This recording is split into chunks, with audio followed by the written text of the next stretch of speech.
বুঝলি বন্ধু, জীবনটা বড্ড একঘেয়ে হয়ে যাচ্ছে। এবার ভাবছি বিয়ে করব। তবে আমার একটা শর্ত আছে। শর্ত? তোর আবার কিসের শর্ত রে? ক্যাটরিনা কাইফের মতো দেখতে হতে হবে নাকি? এখন তো আবার ফিল্টারের যুগ, ক্যাটরিনা পাওয়া কঠিন না। আরে না, রূপ দিয়ে কি হয়, গুণ থাকা চাই। আমি এমন এক মেয়েকে বিয়ে করতে চাই যে সবসময় আমার সুরের সাথে তাল মেলাবে। তুই কি গায়িকা খুঁজছিস নাকি স্ত্রী? তুই গাইবি আহা আর সে বলবে উহু, এমন কাউকে? আরে না, বুঝলি না, মানে আমার কথায় কথা মিলবে, আমার মুডে মুড মিলবে। কেন, খুব বেশি চেয়ে ফেললাম? বেশি চাসনি বন্ধু, তুই আসলে অসম্ভবকে জয় করতে চাচ্ছিস।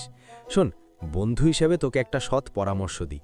তুই কোনো রক্তমাংসের মেয়েকে বিয়ে না করে বরং একটা অটোটিউন সফটওয়্যারকে বিয়ে কর। মানে তুই কি আমাকে অপমান করছিস? অপমান না রে, বাস্তব কথা বলছি। এখনকার মেয়েরা হলো হাই ভোল্টেজ ইলেকট্রিক তারের মতো। এখনকার দিনে এমন মেয়ে পাওয়া অসম্ভব যে নিজের ইচ্ছের বাইরে গিয়ে তোর বেসুরো লাকে লালা বলবে। একমাত্র অটোটিউনই তোর কথা একটু সহ্য করতে পারে। তাই মেয়ে না খুঁজে একটা ভালো ল্যাপটপ আর অটোটিউন কেন, আজীবন শান্তিতে থাকবি। হ্যাঁ।